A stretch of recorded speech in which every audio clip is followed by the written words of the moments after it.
Hi friends, हम लोग है सेक्शन बी में। हम लोग कर रहे हैं solve question number 23। Question number 23 में हमें दिया है कि from an external point two tangents P and P B are drawn to the circle. External point यानी दोस्तों ऐसा पॉइंट जो सर्कल के बाहर है। आप देख सकते हो पी जो पॉइंट है सर्कल के बाहर है, राइट। वहाँ से आपको दो टेंजेंट्स ड्रॉ करके दिया है, P A and P B. आगे दिया है कि at a point E on the circle a tangent is drawn to intersect P and P B at C and D. देखो पॉइंट ई पे और एक टेंजेंट है, टेंजेंट का नाम है सी डी। आप देख सकते हो सी डी नाम का टेंजेंट है, ठीक है। If P A is equal to 10, P A का अंतर हमें 10 देके रखा है। अब पूछ रहे हैं हमें perimeter of triangle P C D, triangle P C D का पेरीमीटर। देखिए दोस्तों, हमको क्या फाइंड करना है ये पहले हमें क्लियरली बताना ज़रूरी है। ट्राइंगल पी सी डी का पेरीमीटर, इसका मतलब क्या? तो देखिए ट्राइंगल पी सी डी जो है, मैं आपको यहाँ पर दिखा रहा हूँ। पी सी डी का पेरीमीटर यानी पी सी डी के सारे साइड्स का addition, C P plus P D plus C D, C P plus P D plus C D. इसका आंसर क्या है ये हमको निकालना है। इसको बोलते हैं perimeter of triangle P C D. समझ में आ रहा है आपको? तो ये कैसे निकलेगा, इसके लिए आपको एक छोटा सा थ्योरम याद रखना चाहिए। मैं आपको थ्योरम लिख के देता हूँ। देखिए थ्योरम क्या है, हम लोग यहाँ पर एक स्टेटमेंट के साथ लिखेंगे तो आपको अच्छे से समझ में आएगा और अच्छे से समझ में आएगा, राइट। देखिए मैं लिखता हूँ, P A and P B है ना, P A and P B are tangents, are tangents, ठीक है। आप लिखेंगे टेंजेंट्स ड्रॉन, ये थ्योरम है। देखिए tangents drawn from an external point, from an external point to the circle are equal in length, are equal in length। इसका मतलब क्या है दोस्तों, P A is equal to P B, उसका पूरा अंतर कितना रहेगा, 10 सेंटीमीटर।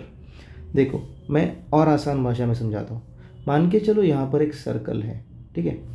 इस सर्कल को मैं कोई भी एक दूर वाले पॉइंट से टेंजेंट ड्रॉ कर रहा हूँ, दो टेंजेंट से। कोई ये एक टेंजेंट चला गया ऐसा पकड़िए जो टच हो रहा है, और ये एक अरे ये तो सेकेंड हो गया, एक मिनट रुको। ये एक हाँ अभी भी सेकेंड हो रहा है, ठीक है कोई बात नहीं, टेंजेंट एडजस्ट कर लेना, ठीक है।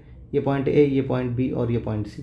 तो अगर बाहर के पॉइंट से टेंजेंट ड्रॉ कर रहे हो तो आपको एक चीज़ पता होनी चाहिए कि ये अंतर सिमिलर होगा, इक्वल होगा। C A is equal to C B होगा, कॉन्ग्रुएंट होगा। ये C A is equal to क्या होगा, सी बी होगा, ठीक है। यही थ्योरम यहाँ पर मैंने डिस्कस किया है।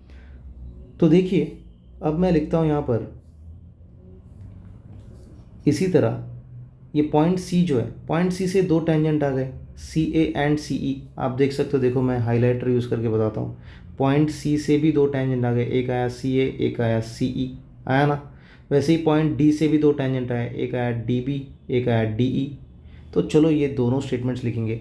यहाँ से लिखेंगे from point C, from point C there are two tangents drawn, there are two tangents are drawn from point C, two tangents are drawn, therefore देखिए तो फिर क्या आएगा, C A is equal to C E आएगा, C A is equal to C E, है ना। Above theorem, इसी theorem से आएगा, C A is equal to C. Similarly similarly similarly आप डी से भी दो टेंजेंट ड्रॉ किए हैं, D E and D B. तो आप लिखेंगे D E is equal to D B, D B, D E is equal to D B. ये थोड़ा सा सही कर देता हूँ, ओवर राइटिंग हो गया है। D is equal to D B, इसको लिखेंगे इक्वेशन 1, इसको लिखेंगे इक्वेशन 2। क्लियर है यहाँ तक? D E is equal to D B, C A is equal to C E. All right, अब हम लोग जाएंगे पेरीमीटर पे, perimeter of triangle P C D. Perimeter of triangle P C D कैसे होगा, देखिए यहाँ पर लिखते हैं दोस्तों perimeter, perimeter of triangle P C D मतलब क्या क्या होगा, सारे साइड्स के addition, P C plus P D plus C D, P C plus P D plus C D. Perimeter तो बहुत बचपन से हमको पता है, राइट। अब देखिए मैं किसी का वैल्यू नहीं डालूंगा, हम लोग सीधा पहले आगे सॉल्व करेंगे। P C plus P D plus, दोस्तों सी डी लिखते समय मैं सी से ई तक जाऊंगा, फिर ई से डी तक जाऊंगा, बराबर बोल रहा हूँ ना मैं। देखिए सी डी जब मैं लिखना चाहूँगा तो मुझे कैसे जाना पड़ेगा, सी से ई तक जाना पड़ेगा, ई से डी तक। सी से डी जाने के लिए सी से ई से डी। मैं लिखता हूँ यहाँ पर C E plus E D, C E plus E D. C D यानी होगा C E plus E D. Clear है दोस्तों यहाँ तक? आई गेस आपको कोई डाउट नहीं होगा, ठीक है। ऑल राइट, तो P C and P D, अब ध्यान से देखना, अभी हमको सब रिप्लेस करना है यहाँ पर, क्योंकि हमको किसी का भी वैल्यू नहीं पता है, राइट।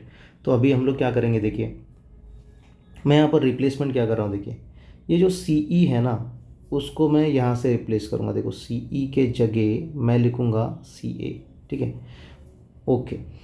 अब ऐसा लिखने से क्या होने वाला है, ज़रूर समझ में आएगा आपको, अभी चिंता मत करो, पक्का समझ में आएगा। फिर मैं और एक चीज़ को रिप्लेस करने वाला हूँ, ठीक है। मैं तो सी को रिप्लेस कर ही रहा हूँ, मैं अभी ई डी को भी रिप्लेस करने वाला हूँ।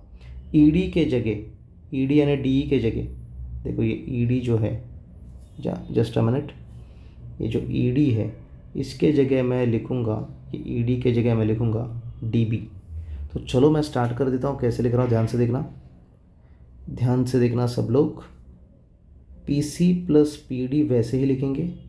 सी ई और ई डी को रिप्लेस किया, किन चीज़ों से रिप्लेस किया, फ्रॉम 1 and 2 से रिप्लेस किया।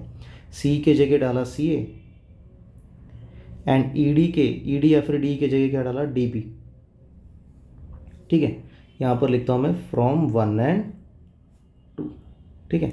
थोड़ा आगे जाएंगे, देखिए दोस्तों पी सी और सी ए को एक साथ ले लीजिए, P C plus C A, P D और डी बी को एक साथ, सॉरी मैंने पी बी लिख दिया, P D plus D B को एक साथ लिख लीजिए। अब आप डायग्राम में देखिए, पी सी प्लस सी ए, दोस्तों पी से सी तक जा रहे हो आप, मैं यहाँ पर हाइलाइटर इस्तेमाल करके बता रहा हूँ। पी से सी तक जा रहे हो आप, फिर सी से ए तक जा रहे हो, मतलब आप कहाँ से कहाँ गए, पी से ए तक गए ना, पी से सी, सी से ए, यानी पी से ए तक गए आप, राइट। तो आप गए पी से ए तक, आप लिखेंगे यहाँ पर P A. P D plus D B, देखो पी डी और डी बी को ऐड करोगे तो पी बी मिलेगा। फिर से एक बार हाइलाइटर इस्तेमाल करेंगे, देखिए पी से डी तक जाओ, फिर डी से बी तक जाओ, यानी आप पी से बी तक गए ना, P D plus D B is P B. आप लिख लो यहाँ पर फिर से पी बी। आपको तो पता है कि P A and P B equal है, उनका लेंथ कितना है 10। आप लिखिए यहाँ पर फिर 10 प्लस 10, आंसर कितना है जी 20 सेंटीमीटर। इस तरह आपको पेरीमीटर ऑफ ट्रायंगल पीसीडी मिला। देखो इसमें लॉजिक क्या था कि आपको अंदर वाली बाजू कुछ पता नहीं है, राइट। आपको सीई एंड ईडी नहीं पता है ना, आपको पीसी भी नहीं पता है, पीडी भी नहीं पता है। तो आपने टैंजेंट थ्योरम के इस्तेमाल करने से ये और इसका और उसका अदर 2 साइड्स का इस्तेमाल करके अंदर वाली लेंथ फाइंड आउट करी, राइट। मैं और एक बार आपको इसका प्रोसेस बताता हूँ, ध्यान से देखना। सिंपल, बहुत सिंपल है। देखिए पेरीमीटर यानी सम ऑफ ऑल साइड्स, वो मैंने यहाँ पर लिखा है P C C D P D बराबर। अभी अपने को टैंजेंट थ्योरम इस्तेमाल करना है। कितने बार करना है सर? 3 बार करना है, 3 बार, क्योंकि 3 टैंजेंट है, 3 बार करेंगे। देखो ये पॉइंट पी से टैंजेंट बन रहा है, तो मैं लिख रहा हूँ P A is equal to P B. ये हो गया पहली बार थ्योरम अप्लाई, ठीक है, ये पहली बार थ्योरम अप्लाई हो गया। आगे देखेंगे पॉइंट सी से भी टैंजेंट हो रहा है, तो सी ए इज इक्वल टू सी, ये हो गया दूसरी बार थ्योरम अप्लाई। ये जो यहाँ पर दिख रहा है ना, ये दूसरी बार हो गया, और ये तीसरी बार, ठीक है। बाद में मैंने पेरीमीटर का फॉर्मूला लिखा, perimeter of triangle P C D is P C plus P D plus C D. अब इसमें मैंने चेंजेस करे, क्योंकि सी से डी तक जाना है तो सी से ई से डी तक जाना है। अब इसी में चेंजेस क्यों करें? क्योंकि इनका वैल्यू ही पता नहीं है। अब सी का वैल्यू मुझे पता है सी ए, और ई डी का भी वैल्यू मुझे पता है डी बी, मैंने यहाँ पर लिखा। फिर मैंने पी सी और सी ए को एक साथ लिखा, पी बी और डी बी, पी डी और डी बी को एक साथ लिखा। पी सी और सी ए एक साथ लिखेंगे, पी सी और सी ए एक साथ लिखेंगे तो पी ए मिलेगा आपको, ठीक है। तो यहाँ पर पी ए लिखा, पी डी और डी बी को लिखेंगे तो पी बी मिलेगा। दोनों का भी लेंथ आपको पता है कि वो 10 सेंटीमीटर, यहाँ पर दिख रहा है 10 सेंटीमीटर, तो 10 + 10 कितना है 20। इस तरह ये सम सॉल्व होता है। आप इसको स्क्रीनशॉट इसका ले लीजिए और आप इसको सॉल्व भी कर लीजिए, ठीक है दोस्तों। चलो see you in the next video.